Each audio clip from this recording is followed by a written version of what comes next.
Liftoff and the clock has started.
Goal.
Good evening, ladies and gentlemen. Welcome to another Vobes show. I was going to say exciting Vobes show, but we are...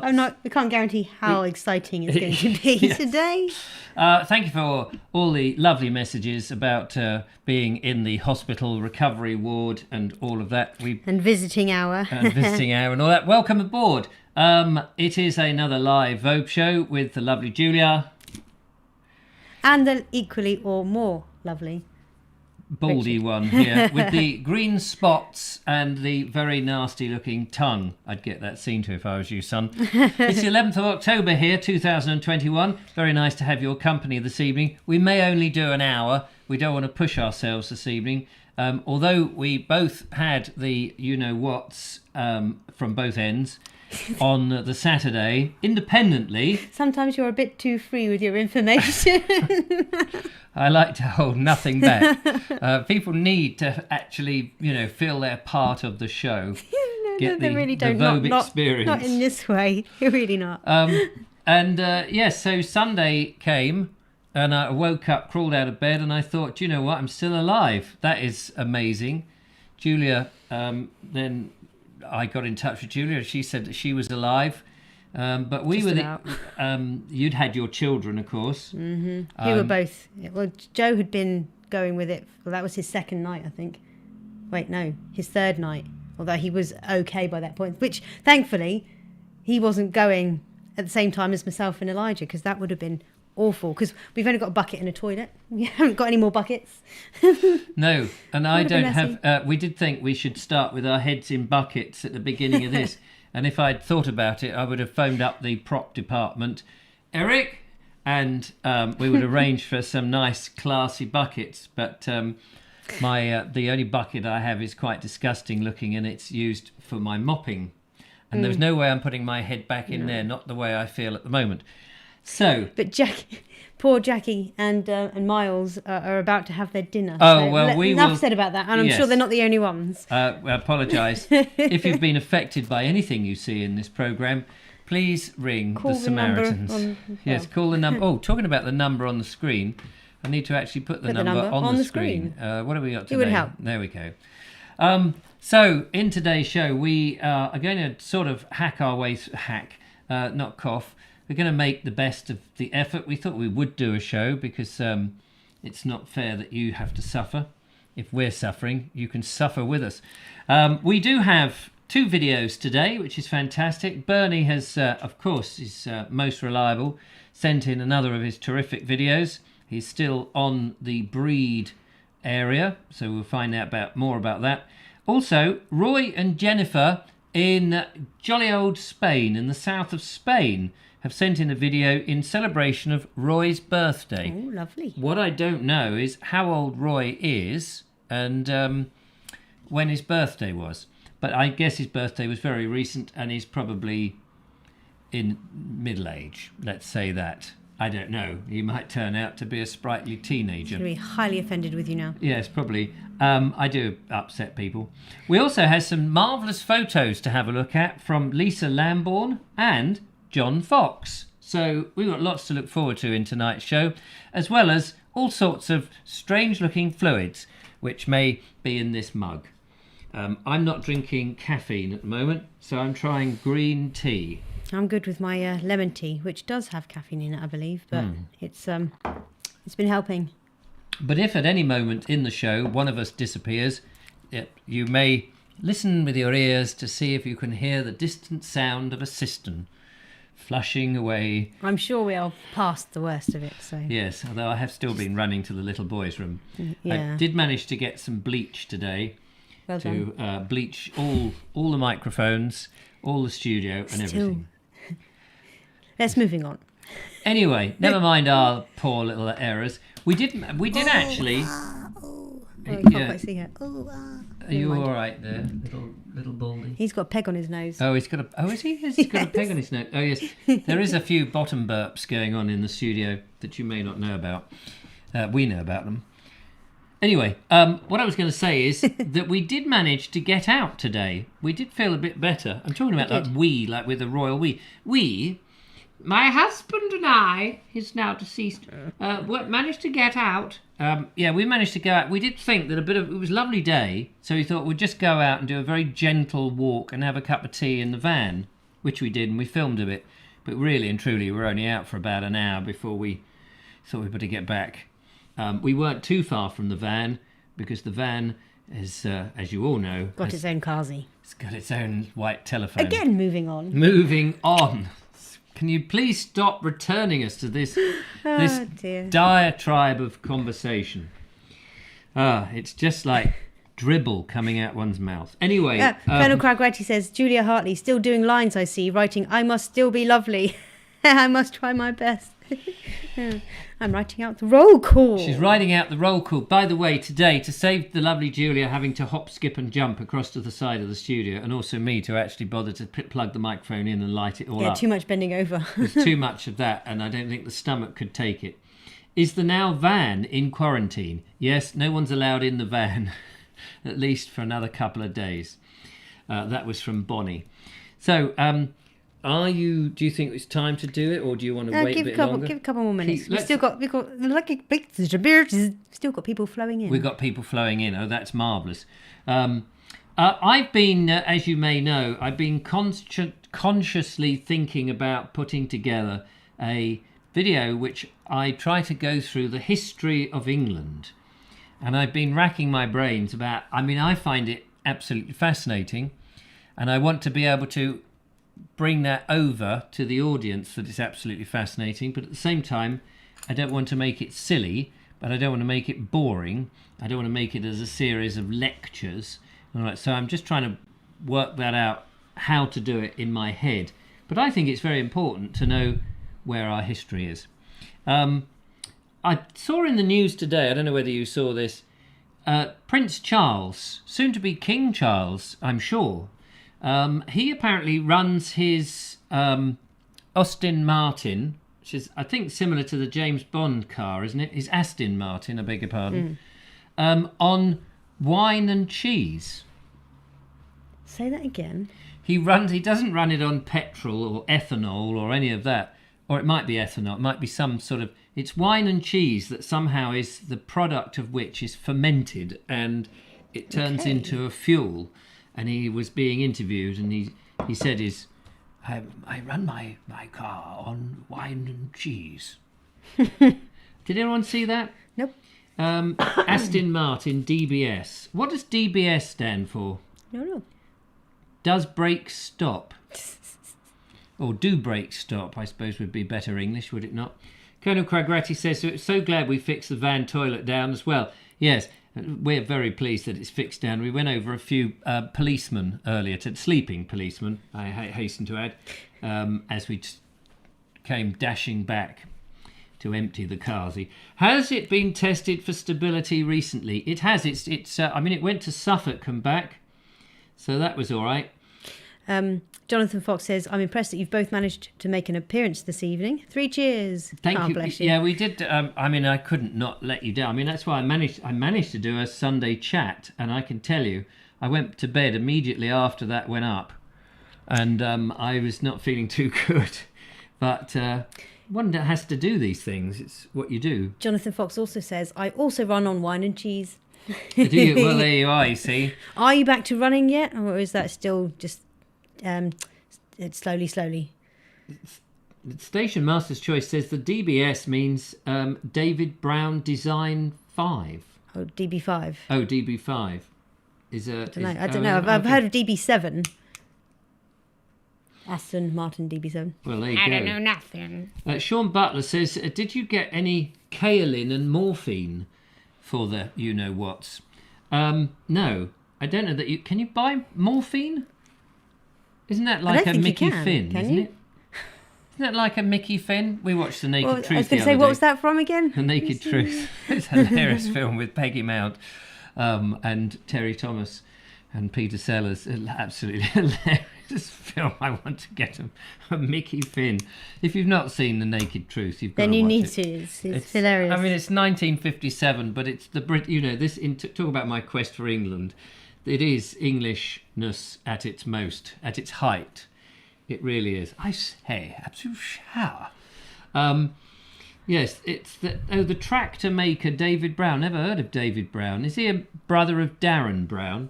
Andrew Norris says, there is never any wine left over in my house, Bonnie. Yes, because Rachel said, I saw that. I think it was the way, using whey of the cheese. And Bonnie H said he's converted it to run off leftover white wine. Oh, leftover white wine. Hence there's no white wine left over from there.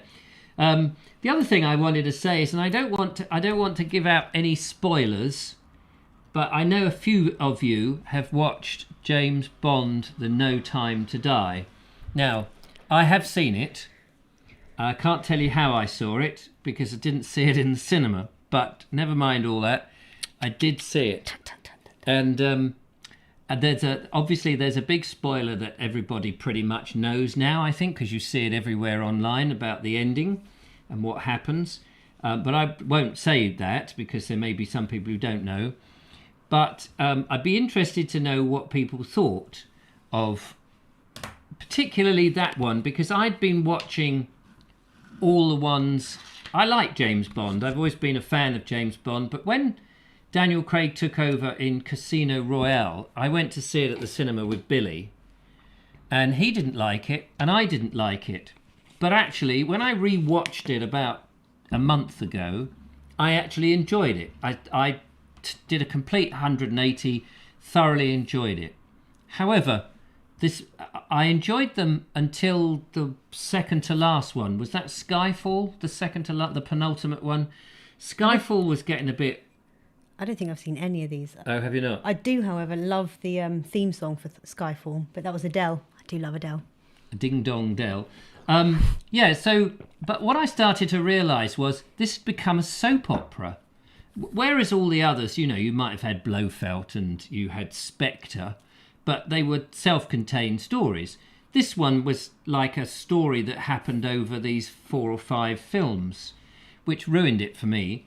And the last one, I have to say, it was beautifully filmed and it was brilliantly acted and the action shots were great, but I just thought it wasn't Bond for me. It was absolute rubbish. Well, Bonnie H is going to see it again. You're going to see it again? John Carter says Sean Connery is the only Bond. I mean, it's that, and I absolutely, I think he nailed it. Really, apparently, Ian Fleming wasn't too happy with Sean Connery, from what I've heard. George Lazenby, for me, says Sean Buttimer, and that's interesting because actually, I thought he did do a very good Bond purely because he was an unknown actor, and I thought it worked quite well, not being. You know what it's like. It's a Sean Connery film or a Clint Eastwood film, or once you've got the famous lead, you know what their persona is a bit like. And so watching a film where you don't know any of the actors as such, especially the lead actor, it means you buy into the character, not the actor, although he was an ex-model from Australia, I think. I think Sean Connery was the Bond as I was growing up, so I think he's who I kind of associate with. Although Lisa L says Roger Moore, lovely man. I did quite like when I did watch the Roger Moore ones. The Roger Moore ones were great, apart from his latter ones where he did look very old. It gets a little bit less believable, doesn't it? And of course, I watched a bit of Moonraker the other day, and I can tell you, things just happen in that for almost no apparent reason, and you do need logic in there to think, well, hang on, how did the baddies know he was going to be there? And if they were going to assassinate him this way, why is there a backup of all these boats and these machine guns and everything when they've sent one way to kill him, and yet they'd obviously thought, well, if that doesn't work, we've got this ship and this, and they're going to be up in a helicopter, and you go, wait a minute, none of this rings true. But of course it was of its time, and Roger Moore was of his time, and of course he came to prominence in The Saint and The Persuaders, and so again he was very much a Bond man who I thought was very good, but in the latter ones not so good. Yes, I remember Jaws, and of course Jaws was a bit comical really in today's standards, but of course you've got to remember it's of its era. In the 70s it was a bit risque and it was very sexist, but the earlier ones, although they were a bit sexist, but they weren't quite as sexist as the latter Roger Moore ones. Yeah, it's odd because obviously I've seen part of a review of this new James Bond, and it showed a couple of clips and stuff. It looks from where I'm sitting like they're trying to down with the patriarchy, and just replace all the males. Well, they just changed the leads brand with females, but they're not even mature females. They're young, fresh-looking females. It's like, yeah, they're all fresh, and that's not quite feminism, is it? And they have them fighting, and they barely got any muscles on them. I mean, I'm all for that, but in its own film, Yeah. James Bond is James Bond, and 007 is James Bond. Robert Morsey says, time for a Jane Bond. I completely disagree with this whole idea that you should then start changing the sex of a female because we're in a modern... have a spy... I mean, I'm okay with that, but not just because everyone thinks that that's what should be done.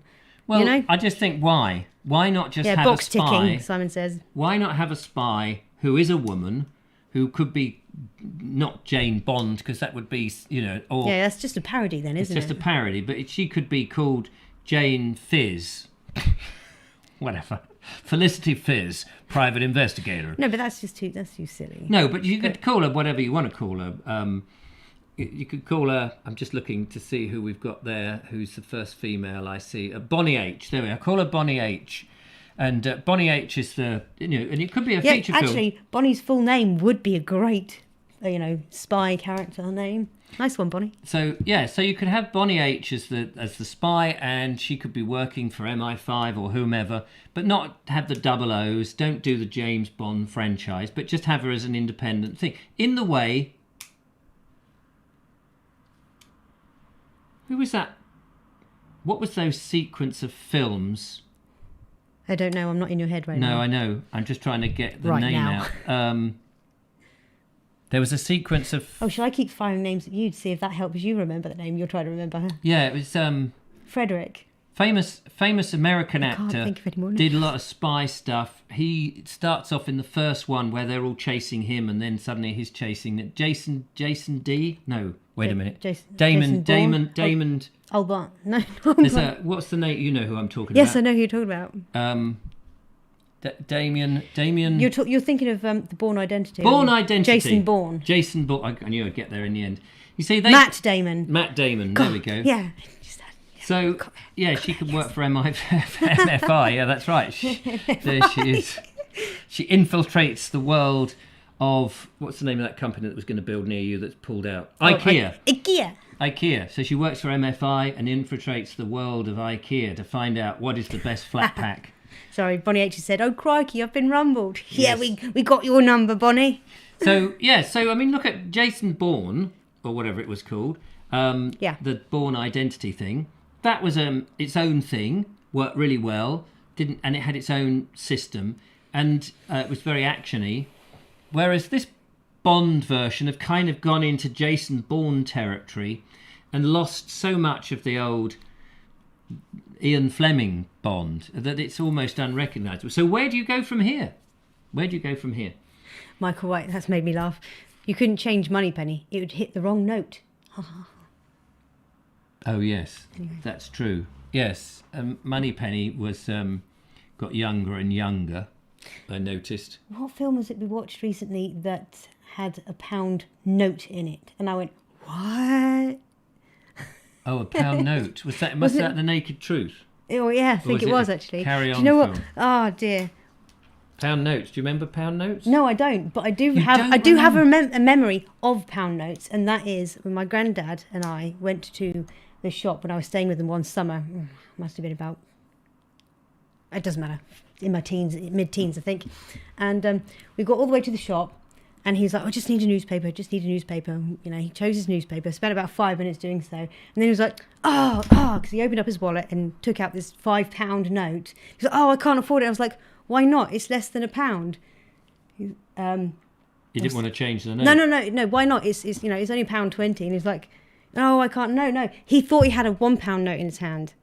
Oh, did he? He thought he had a £1 note. We got like almost all the way home, and I was like, "I don't understand why we're going home, Grandad. You really wanted that newspaper." And And he's like, "Oh, I've only got a £1 note." And I was like, "A £1 note, Grandad? That's £5." He was like, "What?" He opened it and oh. So did you go back? Yes. Yes. It was yes, funny. I remember pound notes. Badly told, but very. I don't remember the white pound note. The white £5 note.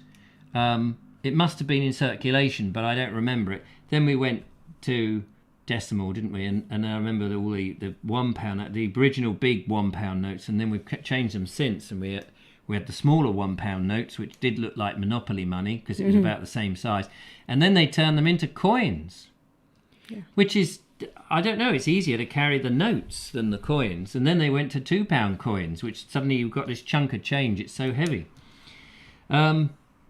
Colonel Craig Ratty says maybe they should remake some of the original Ian Fleming Bond stories.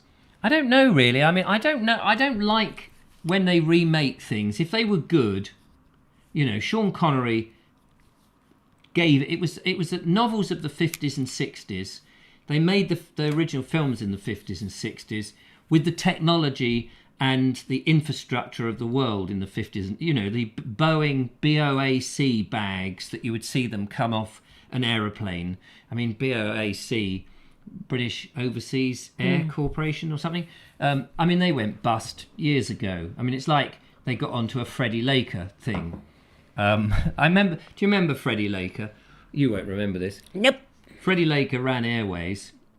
At the time I was 18, I lived in Petworth, and he had this air company, and it went bust. Ran out of money for whatever reason.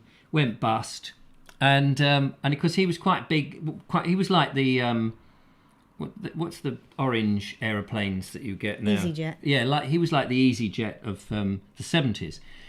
And so Freddie Laker, could go everywhere cheap. He went bust, and I remember in Petworth, where I lived at the time, I'd heard that news, and I went down into the square, and just off the square there was a bicycle shop called Laker Cycles, and I thought, what a come down. Of course, it wasn't him. It was just a coincidence. Yeah. And I went, oh, Laker Cycles. It's gone down for... Anyway, it doesn't matter. I thought it was funny. Shall I do the roll call? My name is Scone, James Scone, 007. Joined with BEA and became BA, says Lisa L. Oh, there we go, you see. What was the E for? British European Airways, is it? Was it British European Airways, Lisa? It's now all crypto notes. I don't really understand this cryptocurrency. Is that like the other one? What's the other invisible money that they do? Bitcoin. Bitcoin. I mean, I wish they'd Another thing I know nothing about. I wish they make up their mind whether it's a bit of a coin or not a bit of a coin. Which bit of the coin is it? The good bit or the bad bit? The valuable bit or the non-valuable bit? Don't know, but how are you feeling? You all right? Yeah, I'm all right. Having any cool or hot chills or anything? No, you? No, I'm snug. I've got this. Oh. Do you want to borrow it? A hot water bottle? Bloody hell. You didn't tell me that you had... Oh, it's nice, isn't it? It's nice and snug. Oh. Make the most of it. I'll have it back in a minute. Oh, right. Fair enough. Well, anyway, we better have the roll call now, do you think? So, ladies and gentlemen, this part of the show, as we say, Julia's not hot-footed. This is nice. I know. It's lovely. I know. Oh, I think it was David Chamberlain got me that. Oh, did he? Yeah. Thank you, For my David birthday Chamberlain. last year. Thank you. So, ladies and gentlemen, it is now time for the roll call. This evening on Monday, I don't know what. The 11th. The 11th. Of October. Of October. October's. Of October. In the year of our Lord. 2021. 2020, yes. We have the Lord Geoffrey Howson in the house, Sean O'Brien, Anna Jones, Daniel Watkins, Alison O'Brien, Paul Cockerill, Jackie H.W., and I'm sure Miles is watching with her, Lisa L., Colonel Cragratty, Simon, Station Master's Choice, Clive Waterfall, Kerry Baldwin, Joanna Jones, Bonnie H., Ian Dance, Ron Langley, Elaine Whitelock, Michael White, Henry V. Agincourt, Ian McCagan, Andrew Norris, Jeff and Mandy, Alan Standell, Sean Buttimer, Trevs Travels by Narrowboat, Woody Jenny, Rachel, Robert Maudsley, Jackie Lowe, Terry Banton, Trevor Ford, Jonathan Fox, Val Pragnell, Ray of Hope, Linda Kane, Centerpool Paul, John Carter, Elfwald, Pam, Dave Ivad and Matt Dow. Wow. Welcome to the show, lovely peoples. What a lovely bunch. It's so reassuring to know that lovely bunch of peoples. Yes. It's just nice when you hear all those names. You go, oh, yes, I know that. Well, we may not know you personally, of course. But there's a lot of people we know that. There's a lot of people who know us, and we know them by name, and they appear as a piece of text.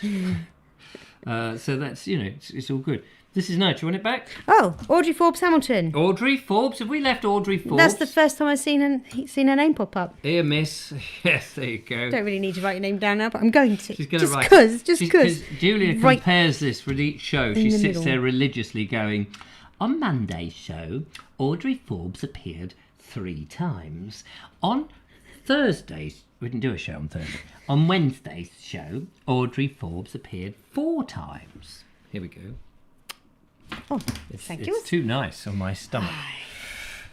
Anyway, right, I think it's time we're going to break the mood. And hello, Adrian. Sorry, Adrian just missed it. Oh, did you get Trevor Ford? He says they remade Randall and Hopkirk. I like the original better. Yes, definitely. The original was much better than Reeves and Mortimer's Randall and Hopkirk. And that's the thing. Going back to that conversation, just because you've now opened another can of worms, I do think that leave it. You know, they make something. If it was a hit, especially, leave it. It's been done in the era that it was done, and that's it. Do you know what? I mean, I know Andrew Norris said that he says no to remakes. And I agree with him. There are times when I do agree. I'm like, why did you mess with that film? It was perfect the way it was. But in hindsight, sometimes it's kind of, I find it interesting too, because they kind of portray the differences in culture. Yes, that's throughout time. Well, that's what worries me, you see. That's, I mean, we've got enough, you know, the culture of the time can be reflected in all the modern films that they invent and come up with. The whole point of looking back at nostalgia is to see how the world worked. So those old Ian Fleming, Sean Connery ones, it's lovely to see them getting off those old-fashioned propeller aeroplanes rather than, the jet ones. Sean James Cameron is in the house as well. I don't know why, but we've obviously missed some people. He says, "Can you see me, mother? Can you see me, mother?" I can't see your mother. Why don't they? I wish they would remake Labyrinth. That would be a good film to remake. Yeah, you just had to hit that nail on the head, didn't you? Could you use a bigger hammer? It's one of Julia's favourite films. All right, you made your point. I mean, they did it with Willy Wonka. I cannot imagine. Yeah, but I like Johnny Depp. But I also like Gene Wilder. I like both. I grew up with the original. I mean, Roy Kinnear was in it. Who? Roy Kinnear was in the original. And the granddad was a great character. I don't know who he was, actor-wise. And the little boy and what have you. It was just beautifully made, the Willy Wonka. And you say Gene Wilder was fantastic. Oh, yeah. Absolutely phenomenal. And why go through that problem? Imagine if they were to do Chitty Chitty Bang Bang. Remake that. Or Mary Poppins. And they got somebody who could do a Cockney accent. It would ruin it. All right, Mary Poppins. I mean, Dick Van Dyke did a terrible Cockney accent, but he was great with a bumper shoe. That was in... Was that in Chitty Chitty Bang Bang? Which one was the bumper shoe one? You can have me at, but do a little. Oh yeah, that's in Chitty Chitty. That's in Chitty. No, that's in Mary Poppins. Is it in Mary Poppins? Yeah, All definitely. Mary Poppins. Yeah, Chitty Chitty Bang Bang was a terrific film. What do you see, you people looking at me, turning around on a music box that's wound by a key? Anyway, turning. Yearning. Anyway, watch that one day. That would be fun. God, we didn't see Shirley turn up. We didn't see Josephine turn up. And we do Tamara Carter. Sorry. Moving on from the local. Sometimes we just love to ignore you. No, they're not complaining that we didn't. No, I'm complaining that that's not fair. I don't want to miss anybody out. Mark Burgess says that reboots don't always work, which is true. Toot sweets. Oh, we have a phone call. Let's go to the phones, because we've had people on hold, of course, for hours on end. Hello, caller. Welcome to the show. Hello, Richard. It's Alan Standell here. You two should release a duet. Yeah, how to put people to sleep.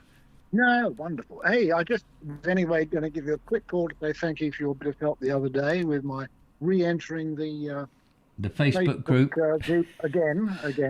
So have you held on to the account, or have Facebook kicked you out? That account is, I think, locked down forever. Apparently, very, very few people, a very small percentage of people recover from this issue, and so I opened another account because they suggested I did. Right. And then they locked that down because they said you can't have more than one account. Yeah, there's a strange, weird logic in that. You need to change your name. I think you need another dozen hoops to jump through. Yeah, I think. Well, no, you can't. I mean, if you open up an account in another name and they find out, then they junk you for that as well. Yeah. But can you get reborn? Can you just get reborn, and then you will be worthy to Facebook to have a fresh new account because you will be a new person? I actually found an old version of Facebook which I'd never logged out of. Oh. Which is the only reason I'm back in there now. But I can't report any new problems because they'll lock that down. Oh, crikey. They are very, very quick on the trigger now because they had criticism of, selling all our information to analytical political group, they lock you down in an instant now. And if you have a virus, as I did, when they say, okay, you're clear to go ahead, we'll send you a 6-digit code.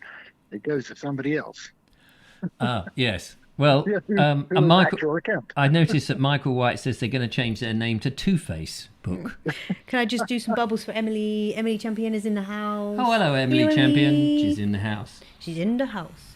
Yeah, and thank you to the group admin team as well, whoever it was who managed who accepted me back in again.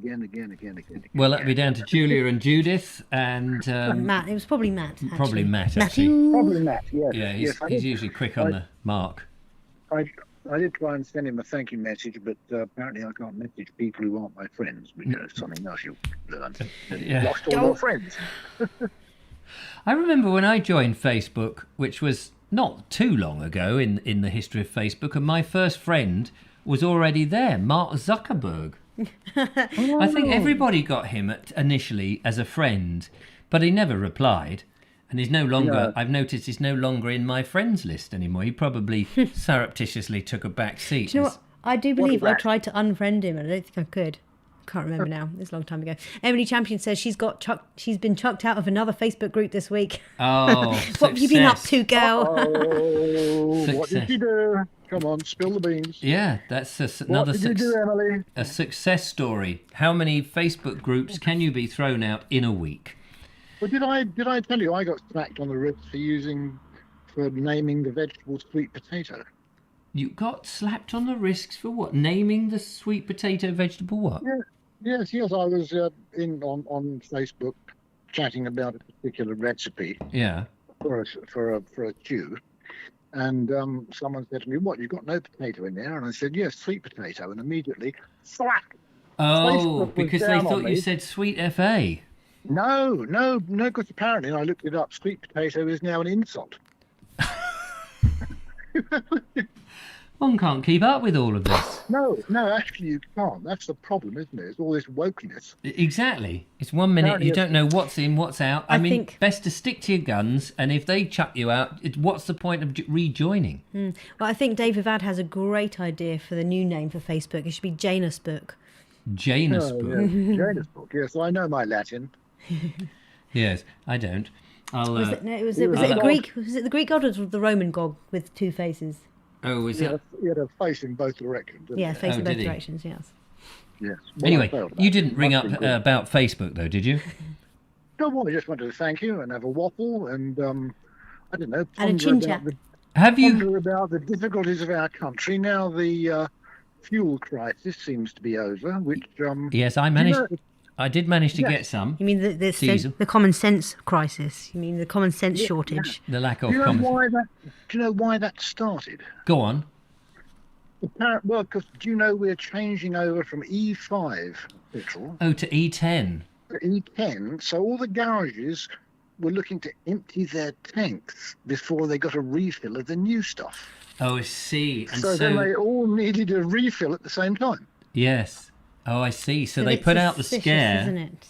They said, "Oh, there's no," and then they got the papers on their side to print the story, so everyone would park up and bleed them dry, so that then they could have the empty tanks. No. I think it was just that there are so much of the media and so many people willing to jump in and say, "Oh, it's a shortage of drivers. Oh, it's Brexit. It's this. It's that." It's basically everyone pointing fingers at everyone else, isn't it? Yeah. But you said, I mean, the whole thing was fishy from the start because everything was working perfectly fine. Then all of a sudden, the next day, people were queuing up. Well, if it was a shortage of drivers, did they all retire or have a heart attack on that same night? That's what I found quite hard to understand. Suddenly, there were we were told there was not enough drivers anymore. And it's like, yes, okay, there hasn't been enough drivers for a long time, but we've still had sufficient to fill up the tanks. But all of a sudden, it's like one day everything's going fine. Next day, oh no, there's no petrol. You've got a queue, and it'll be an hour. It's like, Well, of course, the Prime Minister told everybody not to panic, and that is The worst thing to do. guaranteed, isn't it? If Well, anyone other than the guaranteed. Prime Minister says it, it's not so bad. But Well, I mean, you listen to. I mean, we went through the pandemic, and every time he said that we would, it's 3 weeks to flatten the curve. Well, that wasn't 3 weeks to flatten the curve. It's more like 18 months. We wouldn't be doing this. On January, whenever it was, the kids wouldn't need to wear masks when they go to school. The next day, oh, they will. And then, that we will be opening the schools. Then, no, they'll shut the schools. So everything he said was the opposite. And he's just given a talk at before he went off skipped away onto his holidays, I understand, in Mallorca or somewhere, or Madeira, wherever it is. Probably where Somewhere in a red zone. yes, he's probably hiding up in the north somewhere in an old mill town, and he gave us bouncing speech about how marvellous and how wonderful everything is. So we know that we've got doom and gloom coming down our way because whatever he says is the reverse. Well, we now do have a food shortage. Why have we got a food shortage? Well, I know where they're slaughtering the pigs. Is that the same reason they haven't got the drivers? That can't be down to E10. The big supermarket chains, is that the American term? Should I say grocery chain? I get confused between my 20 years of American terminology and British elevator. I don't know that. And no, so a lot of the big chains of supermarkets said there could be a shortage of food at Christmas. Guess what? There's a shortage now because everybody with spare freezer capacity went out and bought it early. that's right. Yeah, I don't get it. Why are the shops virtually empty at the moment? As soon as they're filled. So come Christmas, no one would be buying anything, and there'll be a bounty. Yeah, there'll be an abundance in the shops. Yeah. No, I mean, I don't have a car. I'm trying to do without a car because I don't think I should drive one. I don't think I'm capable on these narrow Surrey roads. Ah, yes, from your Texan time. I imagine I've been in Texas, Dallas. I went around Dallas, Texas when I was in America. Wow. Yeah. Big, wide roads. Huge, and they're bigger now. They widened them all. But those roads were built in the 60s, just like the reservoirs were built in the 60s because they have a thing called planning. Yeah. Oh, yeah. Planning. Yes. Planning. They do. Actually, they do have a thing called planning, which would be subject of another conversation. But now I get to my senior moment. What was I talking about? You were talking to us about the reason why there was no food in the shops because of the grocery. Yes, I have most of my groceries delivered. I can walk down to any number of local shops, 3 greengrocers, 3 butchers, whatever. Acton is a wonderful place to live. But I get most of it delivered by from You could walk Morrison's. to all these wonderful places, but you choose not to. You just have it delivered, you lazy bugger. Well, I just can't. Well, I like Can't to be bothered, you know.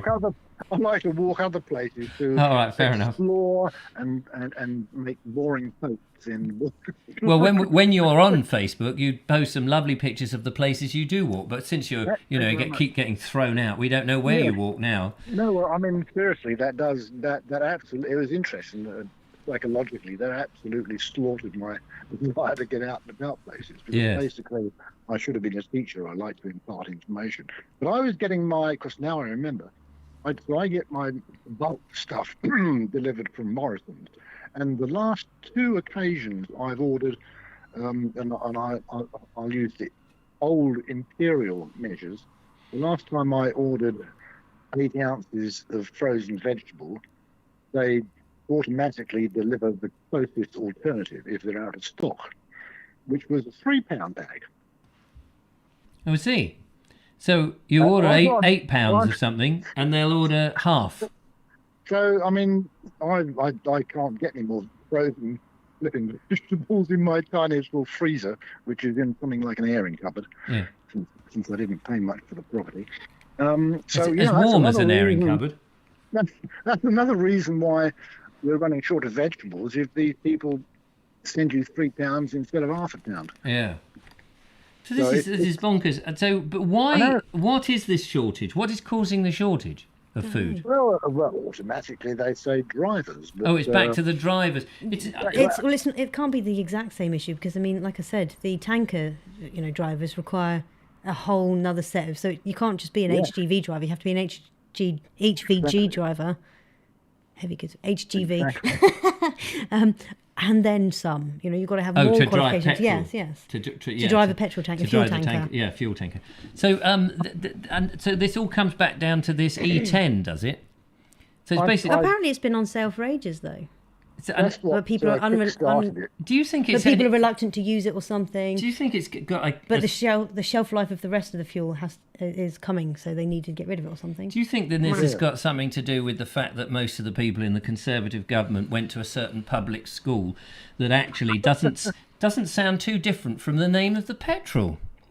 Eton and E10.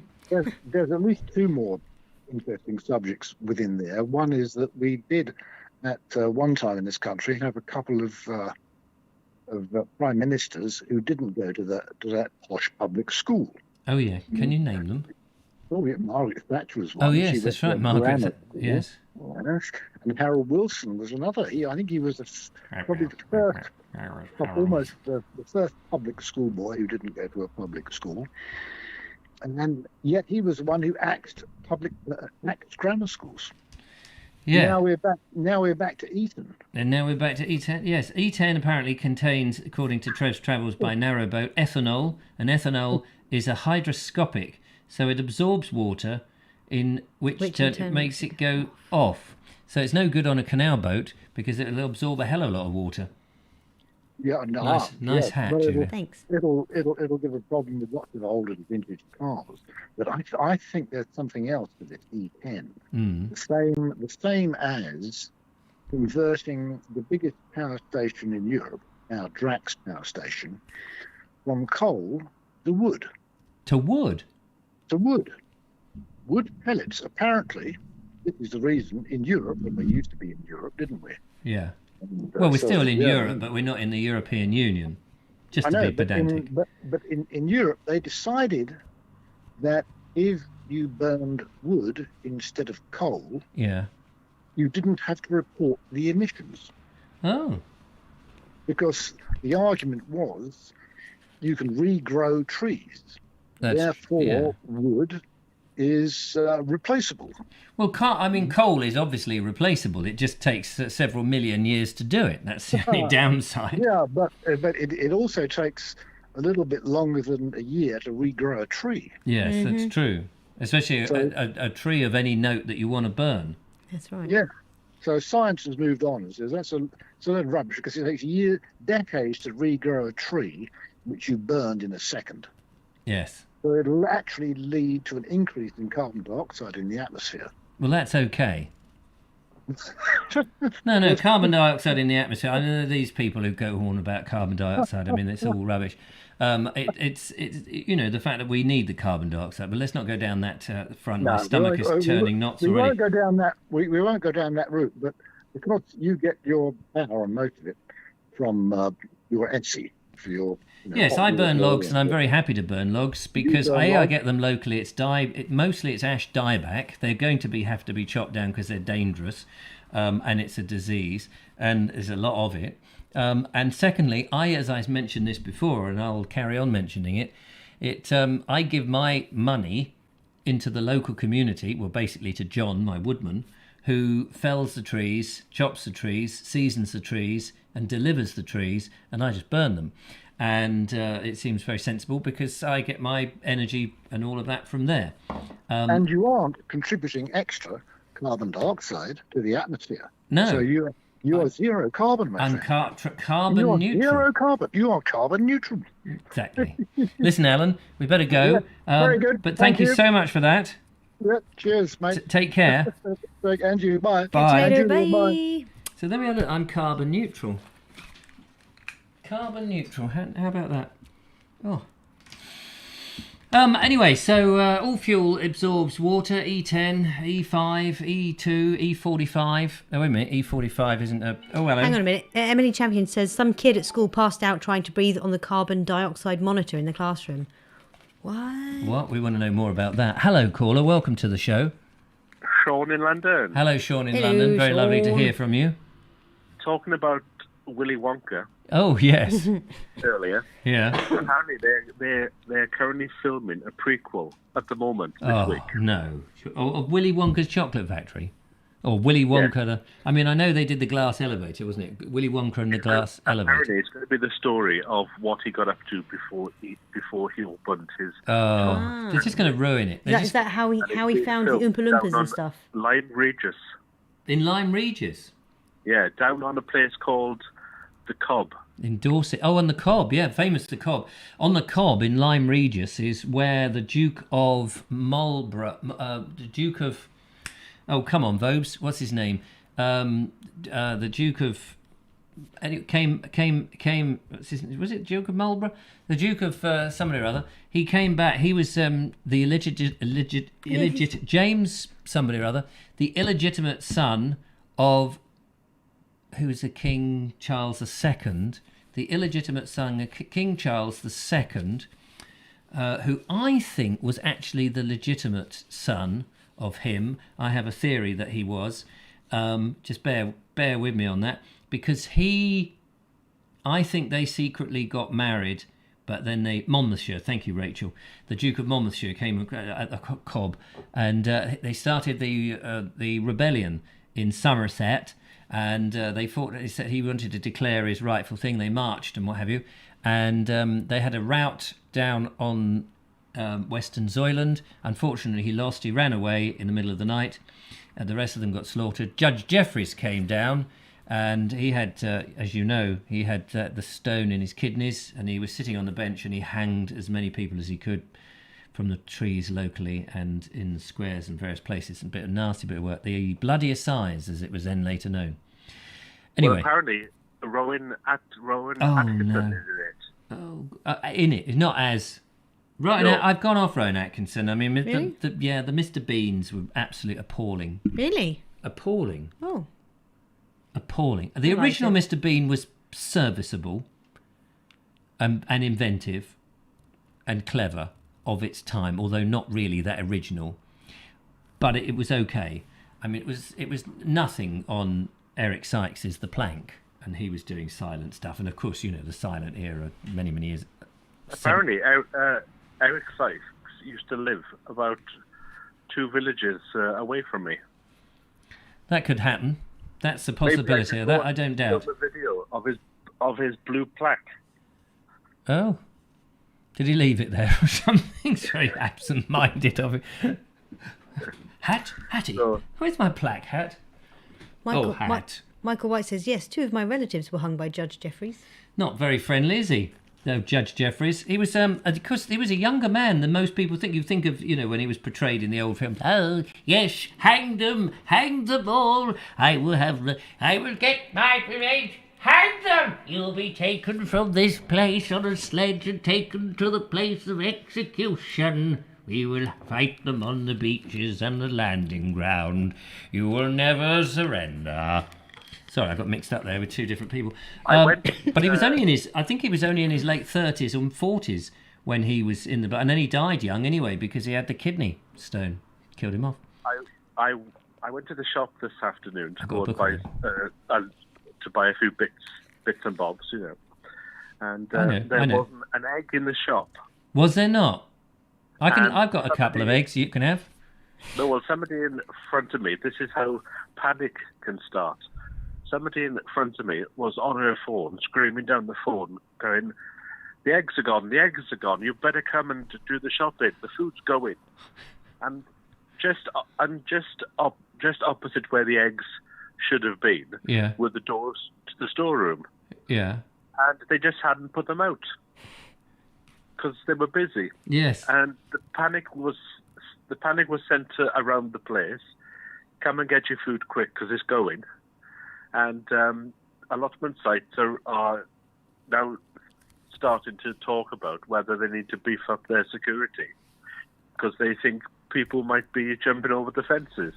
Jeebus. I mean, people, you know, they've got this lifestyle, haven't they? People have got this sort of lifestyle that anything just a little bit where you've got to wait a bit or go without a little bit, that they can't cope anymore.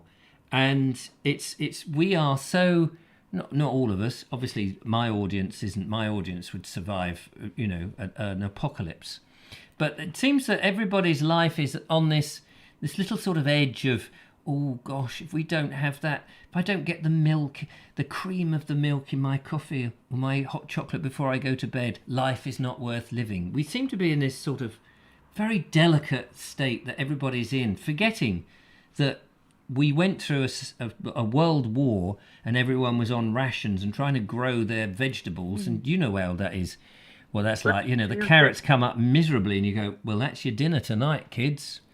Do you think, though, just thinking about it now, it could be that people in their 20s and 30s never lived through the times that I did, where shops would close earlier on a Thursday, close on a Saturday afternoon, and then it would open till the Monday. So you had to plan. Yes.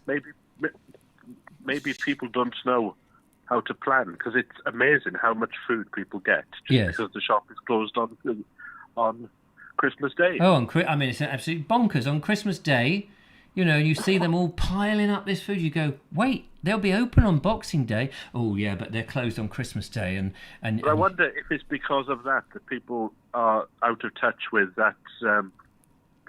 Although, saying that, I go to the shop every day just to buy the food for the meal.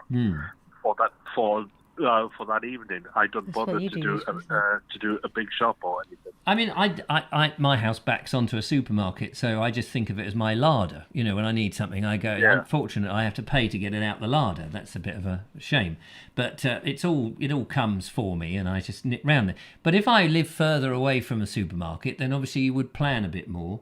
But the point you make, I think, is an excellent point. That early closing and Sunday closing, there will be a generation of kids who have no concept of what that was. And even now, Julia and I have done a show. We finished the show at 9:30. By the time I've fiddled around and shut the thing down and we've had a cup of tea, we said, oh, do you fancy a hot chocolate before you go, or a bar of chocolate to go with it? We've gone and we've gone, oh, it's quite... And we think, oh, damn, the shops are shut. Oh, no, wait a minute, there'll be a corner shop open somewhere. And we actually managed to find one of them who was still open. It said it was still open. The other day we went there before Julia shot up, and there was that sort of moment of, why are they shut? And I thought, I'm falling into this. I'm falling into this trap of believing that we live in a 24/7. Well, up until the pandemic, we actually were, and lots of shops 24/7. All the big ones were. And and actually, I really liked it because I don't like being in massive crowds. Yeah, I liked doing my shopping at like 1 a.m. and I'm in bed as well. I'd actually forgotten about that. Shops used to close at 5 or 6. Yeah, they used to close. If you didn't have your pint of milk, then it was tough for you to wait until the day. And therefore, you used to plan ahead. But when you think, it was a bit of a daft idea. People would go to work and work 9 to 5. That was the sort of very classic thing. And then the shops would also open sort of 9 to 5. And you think, well, when did people actually go to the shops then to buy the stuff? Because they were at work. But of course, women weren't at work, because women, on the whole, broad statement, okay, patriarchy. I'm getting myself into things. But generally, back in those days, when the shops went, the women went and did the shopping during the day, and the men went to work. So of course that's when the shops, and they didn't need to be open any later. But when you've got women going to work as well and the men going to work, obviously it was more convenient for the shops to be open when people were coming home from work or on their way to work. And then of course you had the Sunday openings and the end of early closing. Well, there's another crisis that's been bumbling in the background, and it hasn't really come out yet. But they are talking up the fact that fertilizers for farmers and gardeners, that's going to be a shortage, because they need CO2 in order to produce it. And a seed catalogue came to me this week to buy your seeds for next year. But I think they've shot themselves in the foot, because along with the book came a piece of paper that said, this piece of paper supersedes everything on page 42. So you go and have a look at page 42. It's exactly the same seeds, but on this sheet of paper, all the seeds are £1.50 more expensive, because when they printed it they printed the whole book, but they printed the wrong page. Oh. And then when I went through the book and compared it to last year, the price of seeds have gone through the roof. Well, at least they didn't go through the packet. Listen, got to move on. But thank you so much, Sean. Interesting conversation. We're going to play some videos and show some pictures, and then we're going to hop it off because I can tell you my stomach is I'm going to need to run to the little you-know-where. But lovely to talk to you. Take care, Sean. Bye, Sean. Sean James Cameron there gone. in Londonian. Lots of comments there. Any comments you want to pull out specifically, lovely Julia? Yes, Bonnie H says poor women always worked. Yes, that's right. I mean, they worked. It's just it wasn't... It was 24/7. We didn't go to a job and then come home and relax. We were always working. I say we. And you were I've been a spoiled banded, person. weren't you? With the ring Yes. to say that is your job back in the day. Yes. And men didn't used to wear, traditionally, men didn't wear a wedding ring or anything like that. I don't. No, I mean, I'm not married, but when I was married, I didn't wear a ring. That's when I got married. That's one thing I insisted on. Is that if I've got to wear a ring, you're wearing a damn ring. Equality. Yes, yes. I never believe understood. in equality, not in But then I'm not into any form of body adornment. I can't bear, earrings and piercings and metal and even watches. I just found irritating. No. I like to wear. Because I'm quite tactile, so I like to, But unfortunately, with Jojo, I find if I wear too much, I mean, even this is a bit of a trick sometimes because obviously it's a unicorn, so it's got a little tiny sharp bit there.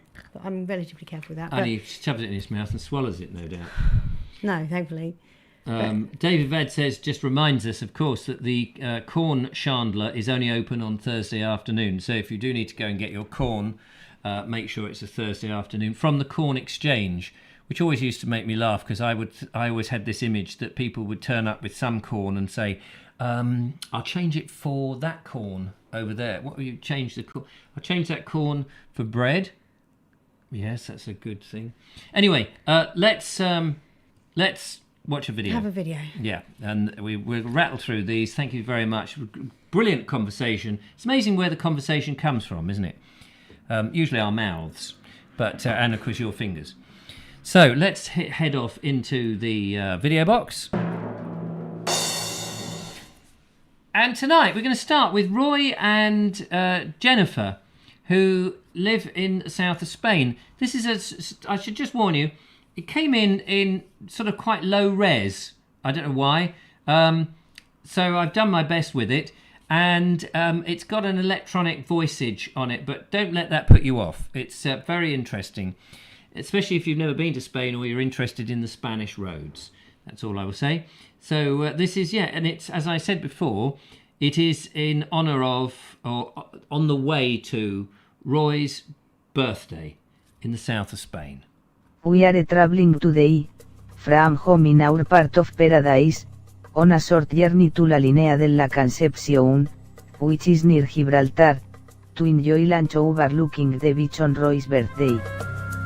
Perhaps you might like to join us on our journey. There in the distance is the famous Rock of Gibraltar, and opposite is the continent of Africa, from where the Moors sailed on their invasion in the year 711 of what was then the Visigoths' kingdom of Hispania.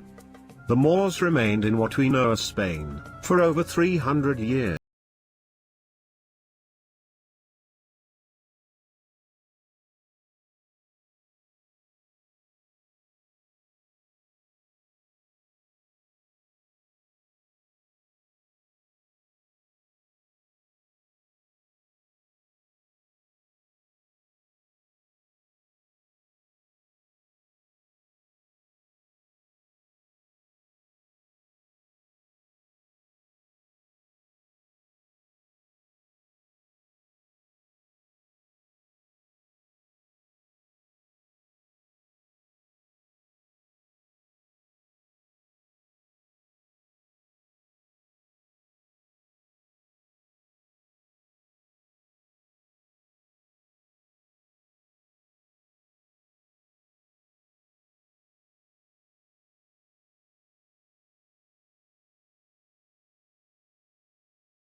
Isn't Hasta La Vista a search engine? Is that still going?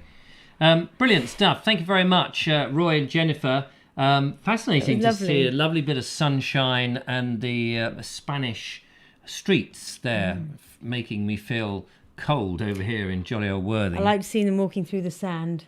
Yes. I love walking in sand barefoot. Yes, I'd like to walk in some sand right now. Be nice to be in the warm. Yeah, it's preferably. Because you've been hogging that hot water bottle. I have. Do you want it again? No, it's all right. It'll probably be cold now. Bonnie says they're teaching school children are taught Roman numerals for no particular reason. Surely it's historic, isn't it? I remember being taught Roman numerals. I mean, the fantastic thing about that is you can look at old BBC programmes like Porridge and Only Fools and Horses and be able to see when they were made.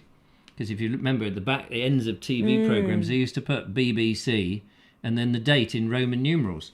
And even in some books, they put the date in Roman numerals. It's very odd. But they do crop up all over the place, though, don't they? Yeah, it's good. I love impossible numbers like the square root of -1. Yes. What is the minus? What is the, sorry, I can't cope with this. What is the square root of -1? Is it +2? Emily says we do Roman numerals in maths now. Ah, can you add up in Roman numerals? I can't. Anyway, fascinating stuff all the same. Right, time to have a look at some photos that have come in. Thanks, Joanna, who says she's going to send some pictures in of the Isle of Wight. We'd look forward to seeing that. First of all, came in Lisa Lambourne says, she says, I hope you're feeling so much better. You're probably not doing a show, she says. Well, of course we are. You may be able to use these in a further show. We're going to use them in tonight's show. Pictures from a lovely walk on Box Hill in Surrey, presumably the one in Surrey. Would love to know the name of the last of the naughty fungus. So these are all fungi. Have a little gander at these and see what you make of them, aren't they? It looks like a little blowfish. It does, doesn't it? Beautiful. Nature, especially when viewed, small things with a macro lens, looking close up, is stunning. Phenomenal, isn't it? Amazing. Amazing. You really get to see nature without the man's technology, and it is quite stunning. Here's another one. Look at that, and all the lovely little. So visually tactile, I find. It's making my mouth water. That's not what I was thinking. Oh. And look at those. They look like jellyfish, don't they? It's got that same sort of consistency without the water.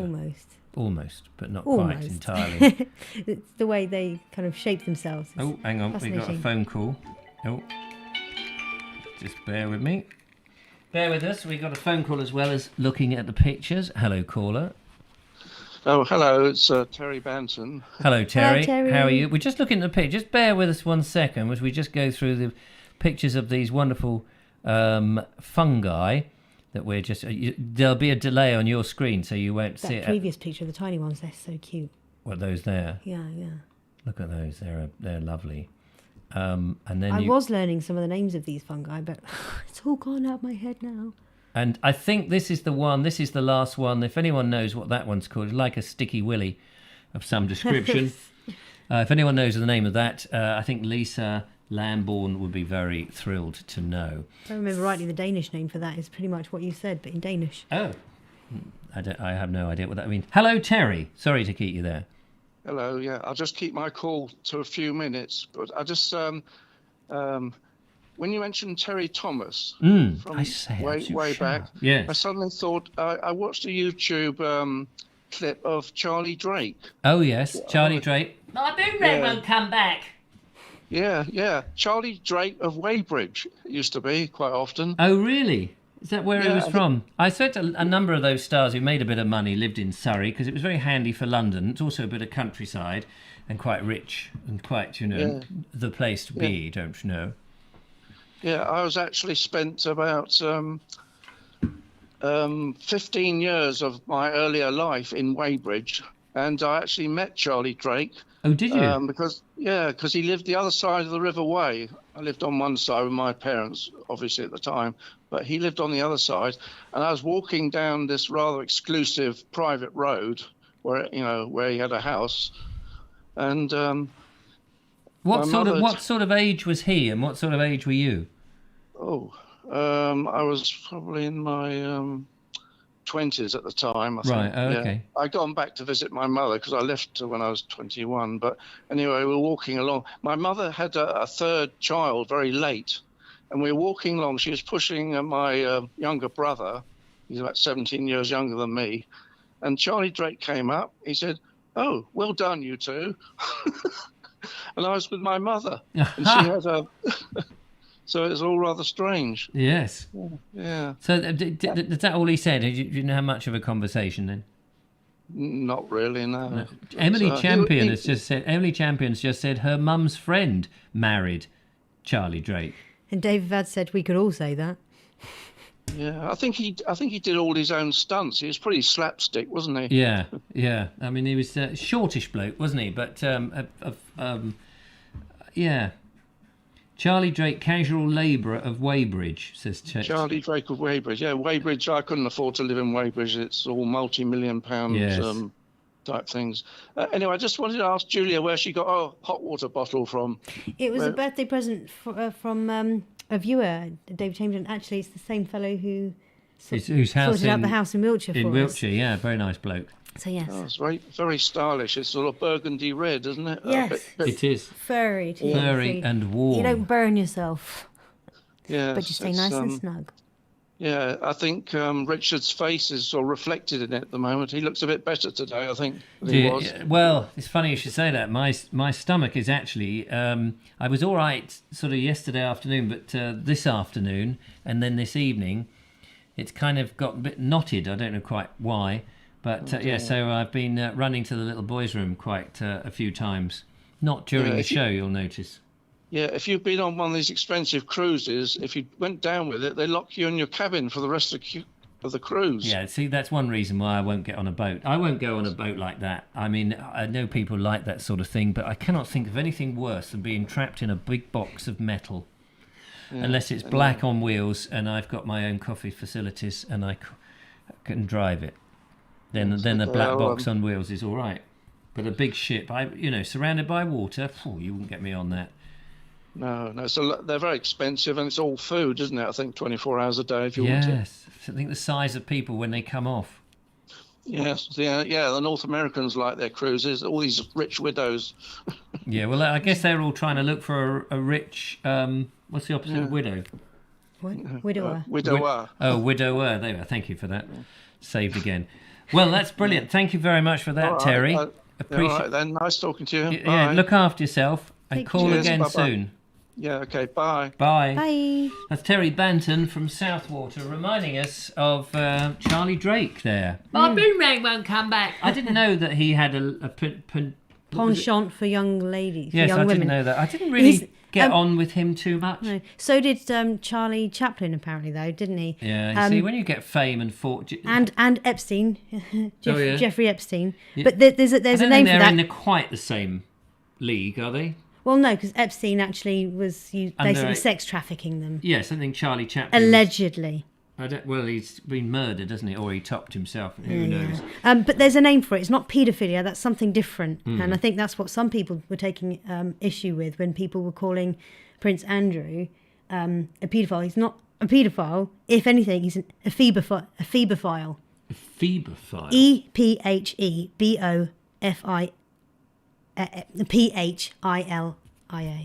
A phoebophile. So he's got a PhD, has he? That's lucky. Well, that's what happens when you become rich and famous. Not that it's happened to me. It's the primary sexual interest in mid to late adolescence, generally ages 15 to 19. I don't have them banging at my door trying to get in. Oh yeah, and Robert Kelly, otherwise known as R. Kelly, was also, or is also one of those. Oh, sorry, it's the gang, the 80-year-old pensioners and their Zimmer frames are just desperate to get at me again. But there we are, I keep having to push them back. We have another video and we have some more pictures, but whilst we're in the picture department, let's have a look at some more pictures. This is from Jonathan Fox, who wrote in, says, Richard, hope you're feeling better. I'm sure if you are feeling well enough to run the show tonight, I've sent you some photos that you might like to share. They might cheer you up. I took these beautiful sunset skies this evening during his cycle from work. Lovely. So let's have a look at these. These are in and around Worthing, I imagine. I'm not quite sure where you work. So anyway, along the coast in this neck of the woods. Just see how I get to put it on. Beautiful. That's tonight. Oh, what a shame. Couldn't go down there and have a look at it. Be lovely to do a stroll with a sunset like that. Would be in silhouette, of course. But it's probably the best thing for us, really. Well, for me. Interesting. I wonder what that building in the background there is on that bit of coastline sticking out. Not quite sure where that. Look at that. That looks lovely. Gorgeous. That's Do you know where that is? could almost be. Is that down in Shoreham? It could almost be. Because you've got the. Is it on the estuary there? Is that from the bridge? Do you think? I don't know. Yeah, it could be. Because look, you've got. Yes. I think you're We're right. just trying to work it out. Is that on the? I was trying to say it could almost be Widewater Lagoon, but it's not. But I think you're right because that's the bridge over there, isn't it? Although I don't know where that bit is. Yeah, because there is that's the bit that comes up from near the Dogs Trust. Oh, You know, right. there's Oh, bit okay. there. There's one more to look at. And there's lovely. Worthing Pier. Look at that. And a bit of sunshine. I mean, moonlight. Yes, that was from Shoreham Bridge, says John. Oh, brilliant. There we are. We did a bit of Shoreham detective work. Footbridge. Superb. Well, that's lovely. Thank you so much for that. We've got one more video. Thanks, John. If anyone wants to send in some pictures that they've taken they're particularly proud of. Do you ever find Bonnie H's flower? Yes, pictures? I did find the... yes, but a bit late now. Sorry. We'll give them more time in Wednesday's show. Let me write it down lovely. on a bit of paper. Yes. Big letters. Chelsea Flower Show. Elfwald says, if you're up north, the Northern Lights might be visible tonight. Awesome. Oh, right. Well, we'll just nip up there, shall we? Yeah, Just let's get go. in the van. Let's go. We're only down in the south coast in Worthing, but don't panic. Who said that? Pretty sure he's talking about, talking to the rest of the audience. Oh, right. Yes, of course. No, I appreciate that, Elfwald. Right. What are we doing? We're going back into the video mode, and it's good old Bernie. He's out about. He's still in Breed, and this is part 2, I think, of Breed Bridge. So let's find out from Bernie what he's up to. Clive Vale Angling Club. So there's obviously fish here. Now, water lilies.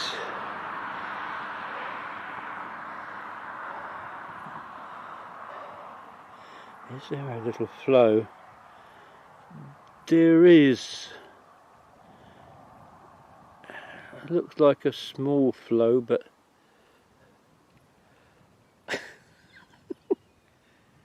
it really is hard to believe, isn't it, that there were wharfs here, and the river at this point was probably the end of the that new channel. So the 165 yards wide would have gone straight down through the middle there.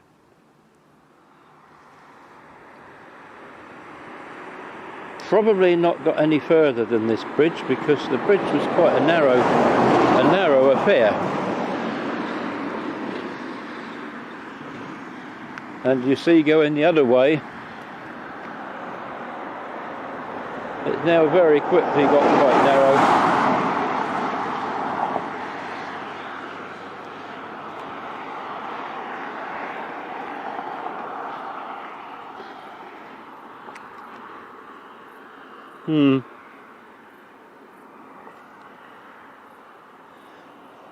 But as I said in my visit to Selscombe,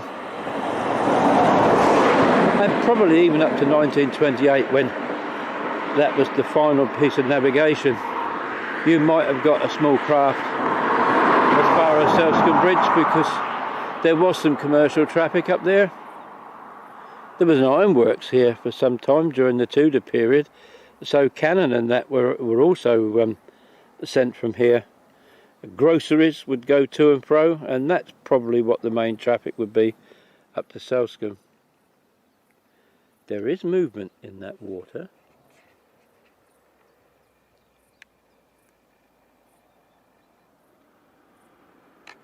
Wait a minute.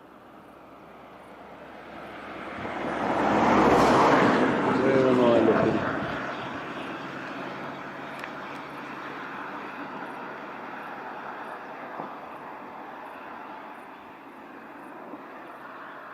See?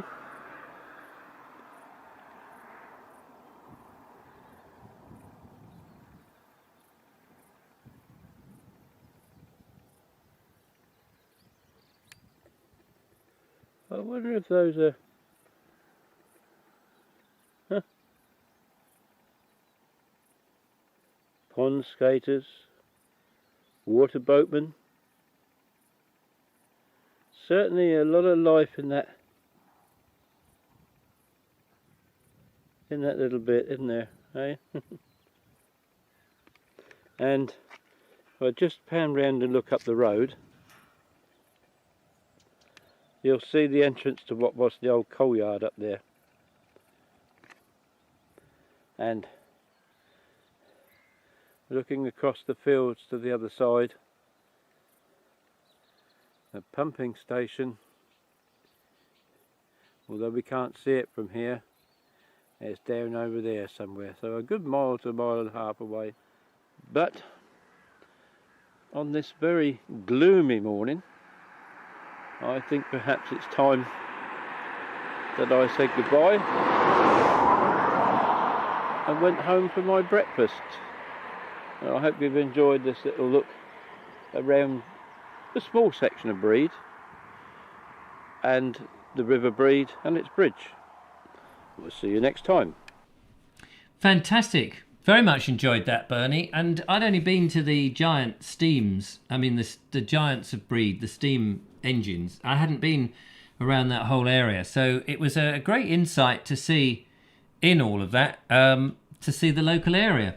And clearly one needs to go back. It's a whole part of the Sussex that I haven't explored. I want to explore more of East Sussex. And maybe some of my history, what with the Battle of Hastings and 1066 and all that, to quote a famous book. Paul Cockrell, sorry. Yeah, go on. Paul Cockrell says the river flowing outside Richard's house had more movement. Yes, that's the river flowing out my house, yes, that when there was a leak. And the river flowing in the house over the last couple of days, I can tell you, also had a lot of movement. But let's not get into that. Julie's looking confused, not knowing what I'm talking about. But you weren't here when I was lying on the floor with a river coming out of my body. Anyway, I was trying to blank that. Oh, right, sorry about it. Brilliant stuff. So I think, yes, I think we're going to draw it to a close now because, well, we're only going to do an hour. We've done an hour and 20. But so we've gone through Bernie's wonderful video of Brede, as you saw, Roy and Jennifer on the in Spain, Lisa and John for their lovely pictures. Bonnie, we will show you your pictures. I will dig them out for the Chelsea Flower Show for Wednesday. Be a good day, that one. Wednesday. Big thanks to Judith out there for moderating, to the lovely Julia for coming in and making us all happy, and the bubbles. And coating us in bubble liquid again. And there will be a video tomorrow on the Bald Explorer channel for you to enjoy and see what we've called our recovery video, although technically I am now knowing that it is no longer a recovery video and I'm going to be running from here any second. So it was day one of recovery. Yes. So going to clench the buttocks and say thank you so much for watching. It's been absolutely fantastic to be here. But there is a time when one has to go. And I think that time is coming up. So great stuff. Yeah. Thanks, Julia. Thank you. Bye. Yes, mind the desk. Oh yeah. We'll see you soon. Take care, everyone. Quick screenshot for the yes. What are we gonna do?